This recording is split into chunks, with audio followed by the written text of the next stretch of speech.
This is the Horse Radio Network. This is Jamie Jennings in Norman, Oklahoma. And this is Joy Hills in now Detroit, Michigan. And you're listening to Retired Racehorse Radio.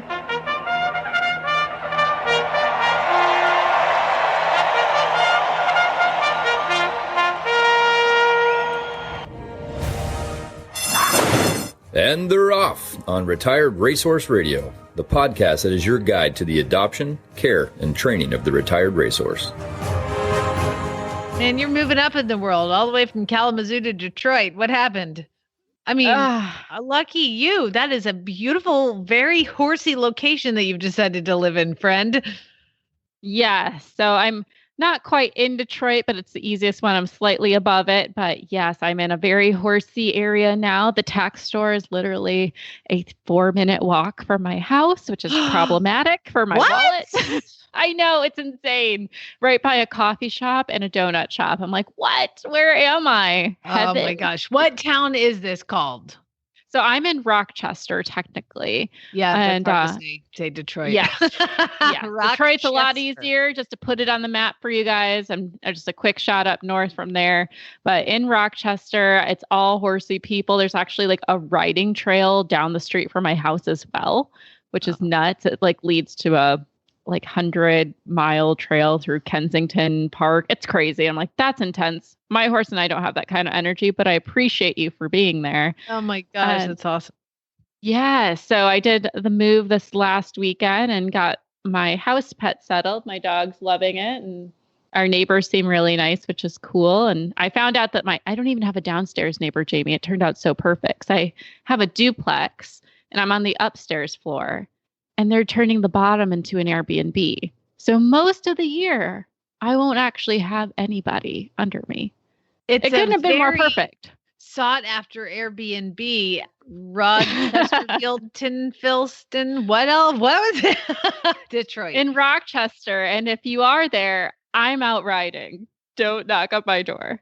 Gotcha. Cool. Well, yeah. And finally, the weather's gotten a little bit better this week from our Arctic blast. Now, yes. I finally got to get on a horse yesterday and followed it up with a... It's been a minute for you. How was it?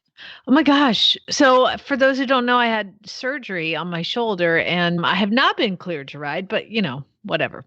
So it was great. And I got on this horse and I was riding him around and it was, he's like a push ride, one of the adoptable horses. Oh my God. I'm so sore today. It's been like 6 weeks since I've been able to sit on a horse. My thighs are on fire.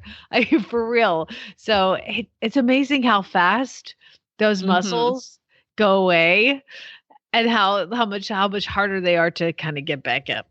But I bet you were smiling the whole time. And I have to ask, who did you get on? Who was the first pick today? Well, yesterday I had an in-training horse that was here for the last day, and my assistant's been riding him, and I needed to get on him and do him. So his name is Shuraoki, and today I chose none other than Peter Parker the Great, my beautiful new adoptee. I'm so excited to get to play with him. I was wondering because you had him just kind of be a horse for a while, and I was wondering when you were going to bring him back in. Oh my gosh. Yesterday and today, both, we started teaching him to come to the mounting block because he didn't like to stand still at the mounting block. So why not just teach him to walk over to it and park himself there, and moving off the leg today in the round pen, just some easy stuff that I don't have to really, use my arms and shoulders for. But oh my gosh, I just love playing with him. When I did adopt him, he had just come off the track like 3 days before, and I gave him a couple of weeks, but once I was going to have the surgery, I thought, hey, this guy needed some more time anyway. So it just worked out perfect. Perfect. Well, that's so exciting. I love him so much. It's so fun to have a horse that you just want to squish. Oh, they're so snuggly and cute. I'm excited to see your progress with them. I know that's going to be exciting. I'm excited to bring my horses here on Monday. So that'll be great. And get them restarted after like a winter off. So for those who don't know, can I say that Joy unloaded a very unfulfilling roommate? So he's gone the other way and she's moving on and up in the world. And I'm so proud of you. And I can't wait to hear about you getting your horses in. Thank you. Thank you. But we have a lot of great stuff coming on today. We have some really fun guests. I can't even talk about how much fun they were to gosh. interview. So I think you'll really enjoy it. Speaking of moving horses, we're going to have Leandra on to talk about trailer loading and anxiety, which maybe I need more of that training on the anxiety side for me, but helpful tips nonetheless. And we're talking to somebody from the future, because we're going to go all the way to Australia, where it's like the next day there. So if you love the Australian accent, you'll love hearing from Amiee. But before we do all that, let's get to our title sponsor and dear friends over at Kentucky Performance Products. She swallowed hard as they walked into the start box. She could feel his muscles tense under her leg. 5, 4, 3, 2, 1. Have a great ride. She didn't have to ask. He galloped out of the box and across the field toward their first training level course. His ears pricked. Her heart pounded. He attacked each obstacle with confidence, clearing them with room to spare. A huge smile broke out on her face as she crossed through the finish flags. She leaned forward and buried her face in his neck. Their bond of love and trust blocked out all else. This love story is brought to you by Elevate. Research proven to have superior bioavailability. Elevate supplies the essential vitamin E often missing from the equine diet. Its all-natural formula supports healthy muscle and nerve functions. The horse that matters to you matters to Kentucky Performance Products. Call 859-873-2974 or visit kppusa.com to order today. Well, I'm super excited to bring on our next guest. We have Terri Mallery, who's the owner and trainer of Mallery Stables, and she competes her horses in Western disciplines such as reining, barrel racing, drill team, you name them all. She's been doing it. And we're excited to have her on because she's going to talk about her OTTBs and reining. Welcome to the show, Terri. Hi, it's good to be on here. I appreciate it. We're happy to have you. I've been longing to get another Western person on here. It's been a long while since I personally been in Western, but I grew up with it. And so I love seeing thoroughbreds in the Western industry. And you've been doing that. And so we're grateful to have you. But before we jump into about your horses, tell us a little bit about where you are and how you got involved in riding and Western riding. So I live in Washington, and I'm located in a little town called Enumclaw. And I've lived here my whole life. And the first thing that I did with my horses was I went to my grandpa's house when I was a kid, and he bought me my first horse at the auction, and I knew nothing about horses. We were just kind of country riding in the pasture. And my friend got me into 4-H, and that's where it all started. I used to do barrels and gaming in 4-H, and that's kind of how I got into it, riding Western. Love it. I think that's a lot of our stories. Like 4-H, it's such a great program. It gets so many young horse girls and boys involved in it. And so it's nice to hear another 4-H'er on as well. Do you know what's really not fair is that I'm from Atlanta, Georgia, like inside the perimeter of Atlanta. And we did not have 4-H. And I always hear everybody talking about 4-H and horses, and I feel gypped. Darn, you were. It's making me to confirm. Yeah, that's funny. I really was in love with 4-H, but I did have a couple things where I was not happy. I didn't have the most expensive horse. Like I said, I had the auction pony, and I really didn't have a trainer. I kind of did it all on my own, and so I was looking for something better. And I had a friend introduce me to drill, and the drill was kind of where I fell in love with Western riding more, and it was more fun. And the trainer was our coach, and she helped us a lot inside and outside the arena. And it was just where I really, truly fell in love with Western riding. That's where I went after that. Drill team, I did it briefly myself. It is hard to coordinate that. And you actually coach in drill as well now. And that's impressive to put all the choreography together and plan the timing and the music. And then you have to make sure the horses know what's going on. So applause to you, because that is some hard work. Thank you. Let's jump into, you do some reining as well. Reining's such a cool sport. It's kind of like, for those who don't know, and maybe I should have you describe it because I'm sure you'll do it better than me, but I've always said it was like dressage, but Western kind of meets cowboy flair. How would you best describe reining? And faster, yes. Yes. Yeah, that you really did a good job describing it. I really say, it's like dressage mixed with a little more speed, a little more flair. So I love that. I love watching the freestyles. It's like one of my favorite things to go see is freestyle reining. Oh, it's so cool. But you compete your thoroughbreds in it, and we don't see a lot of thoroughbreds in reining. Why do you? Yeah. I mean, that's the thing. When Joy talked about you coming on, I was like, there are thoroughbreds that do reining? Yes. I'm not kidding, Jamie. My dad actually challenged me when we started the show 2 years ago to find a reining thoroughbred. He said I couldn't do it. Wow. And dang it, I've done it. Booyah, Dad. All right. Tell us all about it. So, kind of where I started was not a plan. We really didn't plan, like, I want to learn about reining, and I just learned it. I kind of fell into it. I bought this horse, and I was in labor with my son at the hospital, and I had her delivered while I was in the hospital in labor. You bought a horse while you were giving birth to a baby? God, yes. That's awesome. You're such a badass. Oh my gosh. I was crazy, obviously, at the time. I was thinking, oh, this will be great. It'll, get me into riding. Get a horse and get a puppy and have a baby. I mean, why not? I did. I really, truly did. I actually got a puppy. And then I found the horse like the day before I went in labor, and then I had her delivered the day I was in labor. So oh my God, I did buy all you're that. my hero. You're my soul sister, because I got a horse while I was pregnant, and I got a puppy right after I had the kid. So yeah. Yeah, I don't know what goes on, but you feel very motherly, and you just have to do it. I don't know. Yes, and you're a little bit out of your mind, and you're tired, and you haven't slept in forever. Go ahead.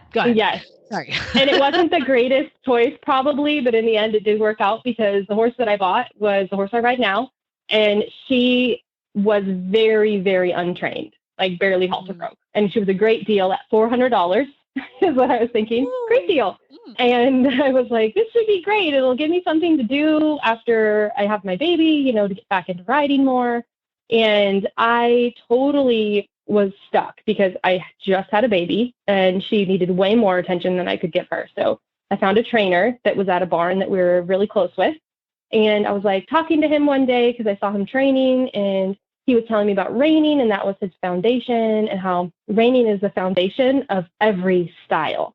And I was confused by that. But later on, I found that is so true, that reining horses, if you start a reining horse, you can do anything after that because the training is so specialized and technical that the horse can do anything after that. So that was really impressive to me to hear that. And I was like, let's do it. So let's put her in training. Let's see what you got. And that's kind of how I learned about reining.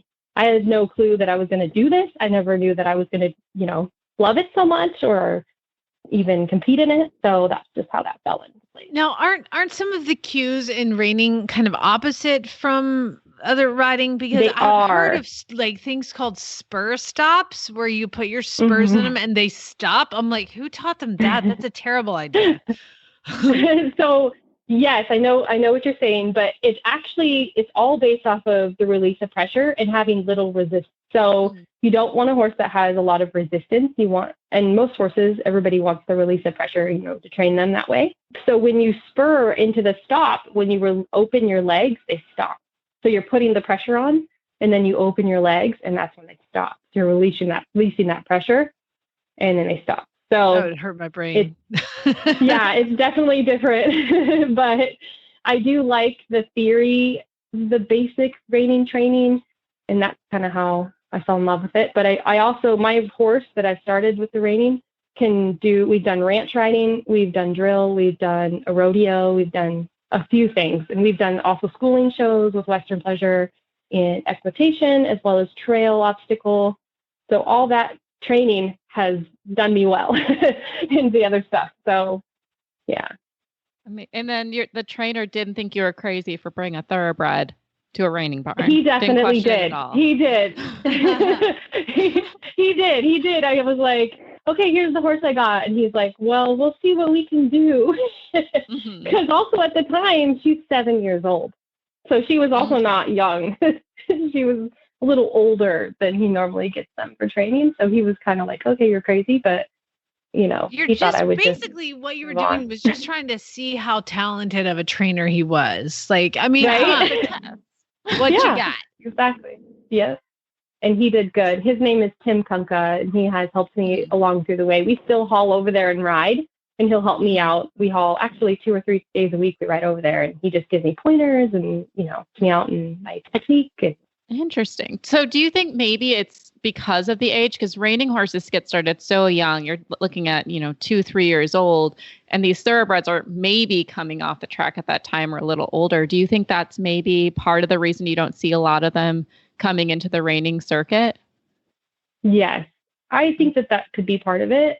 But I have a couple other ideas, what could be the reasons why they're not doing reining. And one of them is that they're really not built for it. They're usually tall and leggy, and with racing, there is a lot of resistance. They hold on to their face, lots of contact, it's complete opposite. You want something that has a soft face and no pulling, you want them to give when you pull. So it's definitely different. The retraining is a lot harder for sure. Gotcha.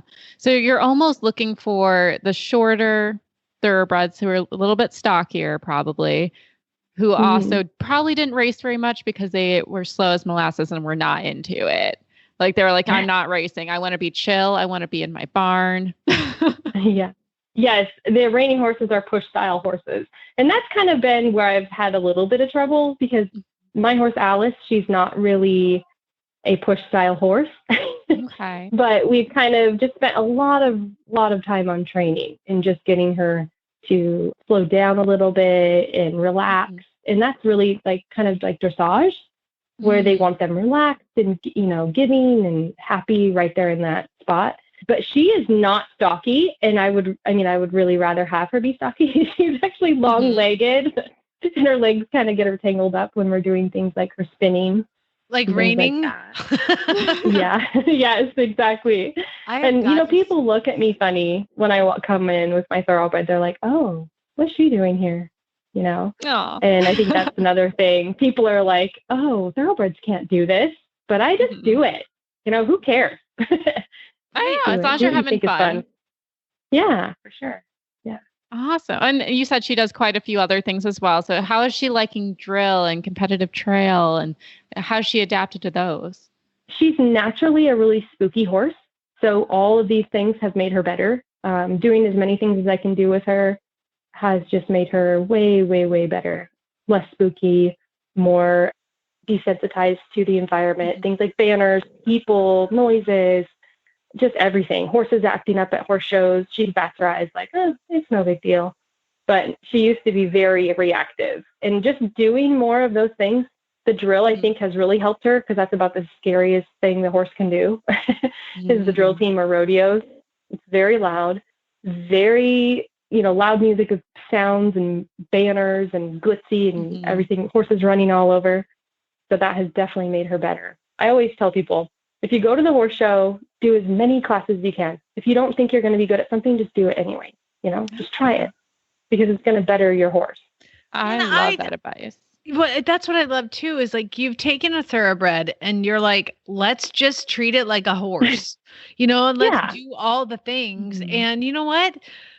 There's going to be railbirds. And if you had the fanciest horse, people would find a way to be snotty at horse shows. Sometimes, you just got to go with what you have, and good for you. That is, you're kind of a bit of a pioneer here, taking a thoroughbred into the world of reining. And I wish you the best of luck with it, because I think showing any success can just let everybody know, hey, these horses, we've said it on the show a million times, Joy, haven't we? These horses do everything. They can do everything. It's amazing. Sure. I want to be able to do anything on one horse. I don't really want to be restricted just because of the breed of, I think that's not fair. So that's awesome. That's good. I love it. Well, if people want to learn more about what you're doing with your horse or Mallery Stables, where can they find you? So we have a Facebook account that we've had for a couple years. We've owned our facility for 5 years now, and we just keep building up, and we have new updates all the time of the things that we're fixing or making better here, and about our training and our shows. So Facebook is Mallery Stables and Enumclaw. And we just started our Instagram page, so you can check us out on there. How do you find us? Wonderful. Thank you so much again, Terri, for coming on. We're looking forward to following you and all the fun things you're doing with your horse. And thanks again for your time. Thank you. I appreciate it, guys. And you guys can check me out on Instagram as well, Terri Mallery, and that would be wonderful if you guys are interested in any of the stuff that Alice does. I'm on there with her all the time. Oh, that's cool. Thank you so much. I'm so interested. I must see this. Thanks. Cashel Company helps you enjoy the ride with their full line of trail bags and tush cushions. From cantle bags to horn bags and everything in between, comfort and convenience on the trail is what Cashel does best. To stay up to date with the latest products and news, follow Cashel Company on Facebook and Instagram. And to find their products, visit an authorized dealer or visit cashelcompany.com. I am so excited. This is not just a national show. It's an international show. And today we're going to reach across the globe we're actually talking to somebody, Joy, from the future. This is Amiee Cupitt. Thank you so much for joining us. Thank you for having me. This is so exciting. What's tomorrow like? I said to my husband this morning, I was like, I'm going to be calling them from the future, Paul. This is amazing. The future's pretty good. It's pretty sweet. All right, the cool. The sun's actually shining. It's not too warm here today because we're in summer over here. So we've been melting. You guys have been freezing, and we've been absolutely melting. So sorry about it. Yeah, well, yours is coming, so it's fine. Where in Australia are you? So I'm based in the Hunter Valley region, which is about 2 hours north of Sydney. It's wine region, wine country. So it's pretty sweet. You're living well then. Yeah, I am. I really am. So you deal a lot with standardbreds. How did you get involved with standardbred racehorses? So I actually worked the last 7 odd years in emergency services. I've always been involved with horses. I started riding, same story as a lot of people when I was a kid. And what sort of got standardbreds on my radar is a couple of years ago, I was working part-time at a riding school, and they actually had a few standardbreds in the riding school. And obviously I knew about standardbreds, but I grew up as a showing rider, and then I was a wannabe eventer. So thoroughbreds and warm bloods and Arabs and that sort of thing was sort of more on my radar. But I started working at this riding school, and they had quite a few off-the-track standardbreds. And I was like, oh, my gosh, these horses they're so versatile. They're such amicable, easy horses to deal with just on like a day-to-day basis. And seeing those horses in that program really kind of opened my eyes to what they could do. Like some of these horses, like they could really jump. They were great with the kids. They were taken to inter-schools competitions one weekend, and then the next weekend they're swimming in the dam. And I'm like, these guys have value.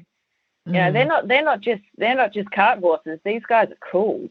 Yeah. You know what is amazing to me, and we'll get into the individual horses that you guys have, is just how, I don't know, they're just so tough. They have such longevity in their careers. They race until they're so much older than thoroughbreds do. It's really impressive. Yeah, it is.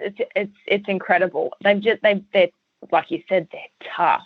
They are tough, and they've just got such good, sensible natures, and they've got such fantastic work ethics, both, when they're on the track and afterwards. Like when they come to us, they want to work, they want to please you, and they'll just give anything a go. They might not be great at it, but they'll give it a go.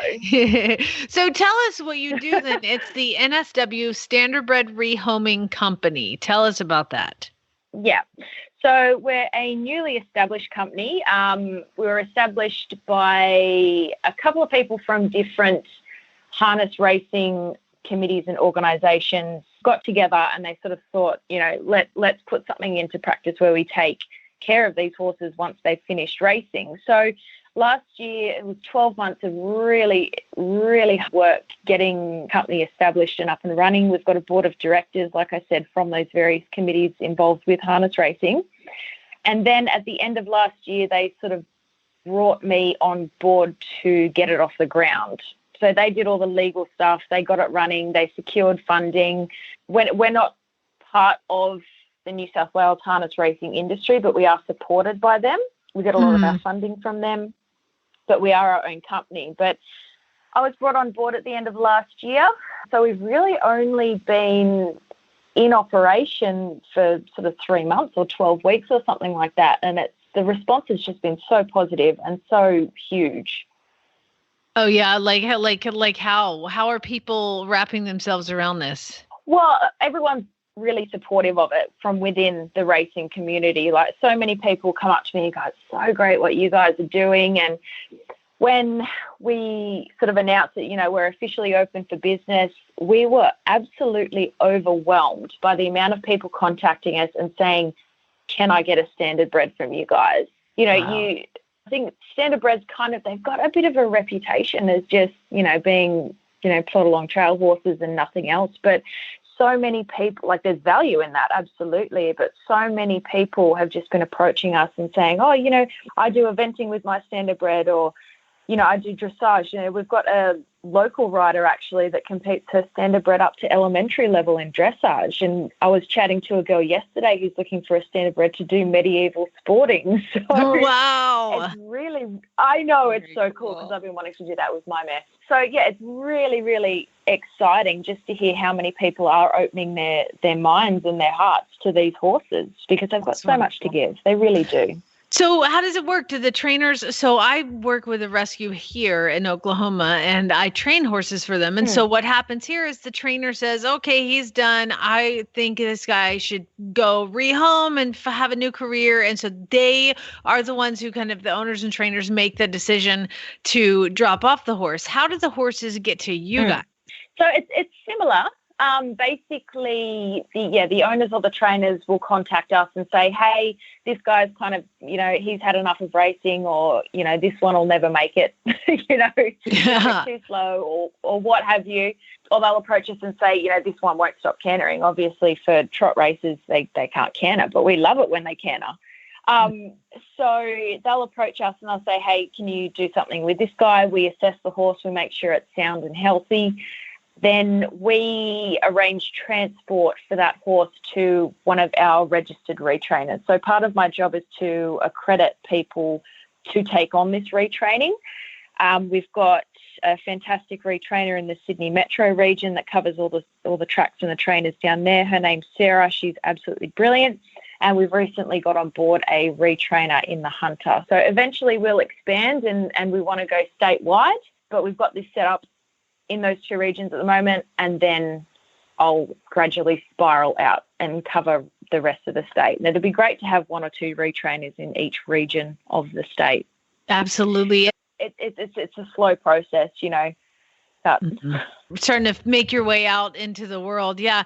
So is there one specific facility they all go to, or with these trainers, or you're like connecting the dots basically for people like, "Hey, there's a trainer over there that wants to retire one, you take that one," or do they come to you and you assess them there? No, so generally I do a lot of traveling in my job for this reason. Eventually I would love to have like a home base or a facility where they can come and they can let down and just sort of chill out until we've got slots for them with the retrainers. But we've got a few spelling paddocks located around in each of the region where they can chill out if they need to. But generally they'll, you know, if a horse, say, comes off one of our major training facilities, say down at Menangle, we'll then liaise with the Sydney trainer and kind of hook them up, just so we're not travelling horses too far and stressing them unnecessarily. So we do try and keep it localised as much as possible, but it's all under the one rehoming banner. Is harness racing really, really popular in Australia? It's not as popular as, say, as the gallopers. Thoroughbred racing is more popular, but there's a lot of work going into harness racing at the moment. Sorry, I just dropped my phone. There's a lot of work going into harness racing and promoting it as sort of a real family-friendly outing for an evening, and it's growing. It's definitely growing. We've got some pretty amazing facilities, and it's just a really good, positive, supportive community. Like, people have just really embraced me, sort of just coming along to tracks and introducing myself, and everyone's just so friendly. I'm sure they're really happy to have somebody, to take them onto the next career. And I was wondering if, when I asked you if it was popular, because there's a lot of stuff in Australia that not a lot of us Americans know a whole lot about. Like, your most popular sport is called cricket, and I wouldn't know a thing about cricket or rugby. I love cricket. See, who's your favorite We've got cricket a cricket team? Field. Oh God, I don't want to get controversial, but I love the Big Bash 2020 league, and so I'm a Thunder girl. I support Thunder. So we've got a cricket field across the road, and honestly, sometimes on a Sunday afternoon, my husband and I will sit out on the balcony and have a beer and watch the cricket. See, again, Joy, have you ever played cricket? I know the answer to that. I haven't. It's no. But I want to watch it. Yeah, I just want to hang out and have a beer with you and watch horses and cricket too. Yeah. So cool. Love it. Well, that's fantastic. Where can people go and try to learn a little bit more about what you're doing, or help you, or get involved? Yep. So we are on Facebook, Instagram, and Twitter at New South Wales Harness Rehoming. We've also got a website, www.harnessrehoming New South Wales, and all our email and everything, all our contact details are all on there. So yeah, by all means, get in touch with us. Even if it's just like having a chat about Standardbreds, I'll chat about Standardbreds all day. Like, if people that have success stories or anything like that, we love hearing that stuff. We love putting that stuff on our Facebook. So get in touch. Well, I love the website too. It's Harness Rehoming NSW. And I love that you guys even have baby pictures of the horses that are up for adoption. Yeah. So it's so cute. I love babies. I know. I love babies. Everybody does. Amiee, it's been an absolute pleasure. I'm glad the future is treating you kind. Yeah, it's all good. All good. All right, fantastic. Well, thank you for coming on, and good luck. Thank you so much for having me. Thank you. And now is the time that we have one of our favorite guests, who's practically a co-host by now. We have Leandra Cooper coming on from New Vocations to give us a quick training tip, as well as our Adoptable Horse of the Week. Leandra, I'm so glad you're able to join us again, because I've just been loving all of the updates from New Vocations. I feel like you're adopting horses out left and right, and you have all kinds of exciting things coming up. But before we get into all of that, I wanted to ask you about our training tip question, which is, how do you help a horse deal with trailer loading? That is a great one, and that's definitely one that a lot of people have questions about. And as with most issues that come up, every horse is going to be a little bit different. But generally what we're talking about when talking about trailering anxiety, because there's kind of, I guess, at least two parts, one being horses who get nervous once they're in the trailer, and then there are horses who are reluctant to even get on. Unfortunately, a lot of the horses who are coming to us because they have had experience on the track have trailered quite a bit, but sometimes there can be bad experiences, or just for whatever reason, they're still reluctant.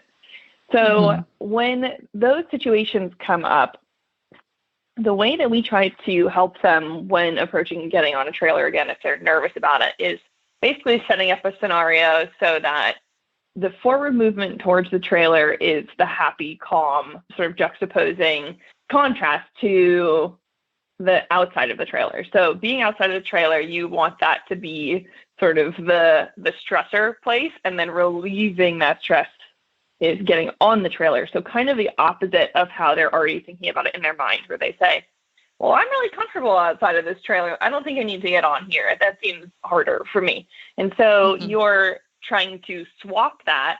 And one of the ways, and I think that a lot of people can kind of get it backwards, because they're trying to so hard to sort of get them to that position that they create stress in the wrong sort of way. So what this looks like is, if you have the horse outside of the trailer and, they'll take a step forward, and they have sort of a forward movement and a responsiveness and a willingness that you are lots of praise, lots of sort of quiet, gentle encouragement and petting and doting on, like showering in praise. If they need time, give them time. A lot of people try to rush it, and that will create stress where you could otherwise have a relaxed feeling to everything just by going slower. And so let them sniff the trailer, let them explore it. And a lot of times it just takes a little bit more time, and they'll start sort of exploring the space and maybe be uneasy about it, but they're trusting you and they're taking a step forward. When you have the ones who then sort of have a reaction, they like shimmy off the trailer, then we'll oftentimes use voice or like clapping, so sound, or like with the really tough ones, you can kind of use a long lead line, which is always great to have when you're trying to load them in the trailer in case you have them almost all the way up and then they sort of shimmy back, then you have a lot of lead rope to deal with to have that space so that you still have control even if they're trying to be in a different direction than you are. You can sort of lightly lunge them, and you're creating a gentle stressor, but still you have these situations with the verbal and the physical where it's more stress outside of the trailer, but you have to create that contrast or else you're just stressing them out. So what that looks like is like gentle lunging or sort of like putting them in a circle or backing them up or doing something with a lot of movement. You're asking a lot out of them. And then you have to give them the option. And this, again, is like, this can be another place where sometimes people will get this a little bit backwards because they don't give them a way out. So then give them a way out and create that contrast. So you might be doing your little lunge circles and then don't do a ton of it, just sort of creating that contrast, and then give them the option to walk forward. And when they do that, shower them in praise, give them lots of time as long as they're willing and sort of forward moving and they're making the right movement towards the trailer. And that will actually work 90% of the time. You're always going to have some horses who are outliers, a little bit different situations. But most of the time, just being patient and trying to create that contrast. The grand idea of that being making the right thing easy and nice and happy, and everybody wants to be part of that, and making the wrong thing hard, just more difficult, not more physical, not more mean, just harder, so that they understand that contrast. But again, you're rewiring this part of their brain that they already have an opinion about, so you just have to be patient. And it's good to just keep that in mind about making the right thing easy and the wrong thing hard. Richard Winters taught me that, who's a phenomenal trainer, mostly in the Western disciplines and reining. And I just have never forgotten that. It applies to so many different things, but certainly that has helped, like I said, maybe around 90% of the cases. And then you kind of have to engage other strategies at times. But that overarching idea, it has been hugely beneficial, especially when thinking about that sort of scenario, because it is easy for it to get into a sticky situation quickly because you're talking about a confined space and sort of a lot of potentially scary things. So it's good for them to be able to kind of figure it out and reorganize their thoughts about it. And this is a great way to do it. And then hopefully they have enough good experiences when you have them on the trailer and everything kind of goes swimmingly, that will become a quicker process each time. And then they kind of, by repetition, will end up rethinking their thoughts about trailering in general. Such great tips. So love, patience, giving time. Definitely a lot better than rushing them through, making it into a negative situation and potentially having more trailer issues down the end. So fabulous tip, Leandra. Absolutely. Thank you so much. If I can just add one tiny little thing to that, because it's like my number one pet peeve in it. So it's like really quick. People will enlist objects that they try to use to stress the horses out. And I've seen this from a lot of transporters or people who are just, again, usually trying to just go quickly, and understandably if you have a schedule and whatnot. But when people use things like brooms or pitchforks or objects to physically try to push the horse in there, it usually does not go well. And what you're doing is creating a negative situation or a negative connotation with that object. A broom is not something that a horse should fear. A pitchfork is not something that a horse should fear. If you need to use something other than, your voice or clapping, we will use one of those little whips that just makes a good cracking sound, and just never to actually touch the horse with, just to help with the sound. Because in a lot of cases, you might want the horse to move off the whip. If you're using it, if you're going to make that cracking sound, if you're lunging or whatnot, then that's sort of like the same response that you would want from that object. But I really caution people not to create those negative situations, especially with everyday items. I mean, I don't really believe in using that kind of physical force anyway, but if you need to use a little bit extra whatever, then just use that little extra sound or whatnot. And then again, all you're really trying to do with that is to get them to rapidly think in a different thought process. So it's like if they're getting distracted by something, the sound is only going to like make them think about something else or snap out of it. And that's kind of the same thing I think that people are trying to get at with objects, sort of like pushing them in a different mental direction. But yeah, I just don't believe in using the physical force in that sort of way, and especially not with everyday items that they truly should not have any fear of.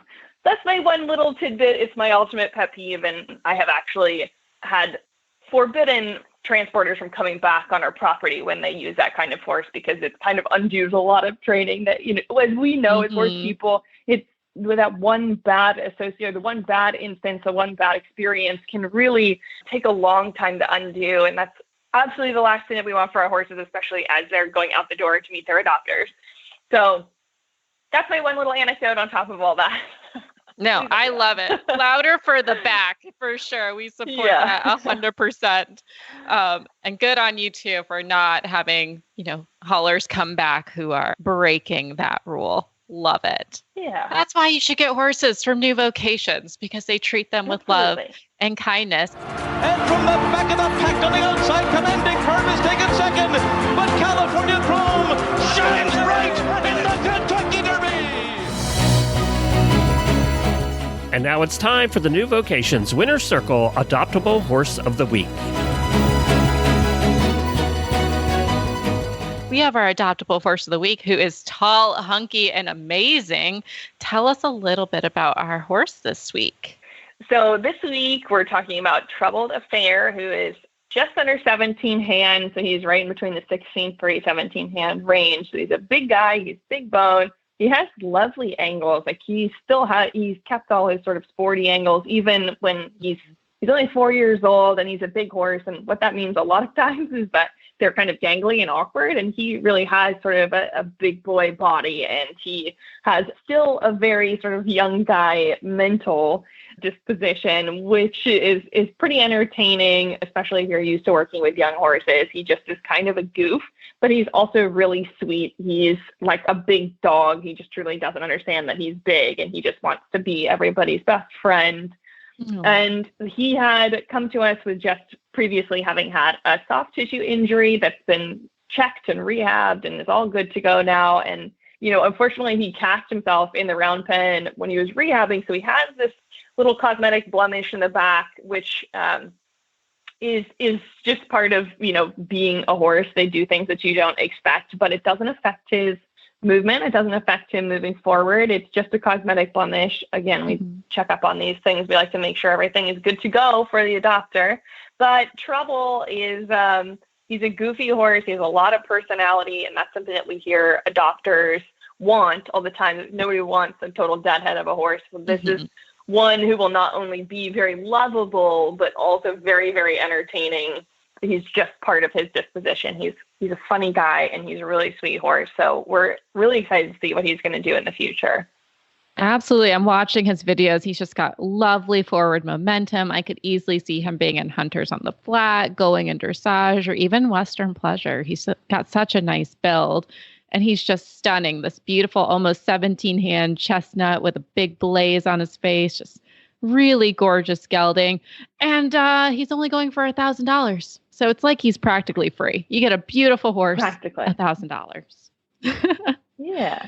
Well, check out Troubled Affair at horseadoption.com, as well as all the other horses there. Leandra, thank you so much for joining us again. Great training tip, beautiful horse, and we can't wait to have you again.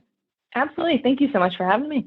You can find our show notes and links to today's guest on the website at retiredracehorseradio.com. Like us on Facebook, just search for Retired Racehorse Radio. We're on Twitter at Horse Radio. And you can find me on my Facebook page, Flyover Farm, Jamie Jennings, Certified Monty Roberts Instructor, or email me at jamie@horseradionetwork.com.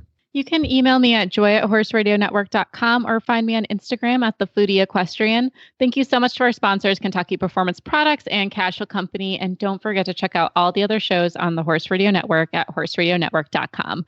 Don't forget to set your goals high and love to learn from every ride. And spay, neuter, and geld. Bye, guys.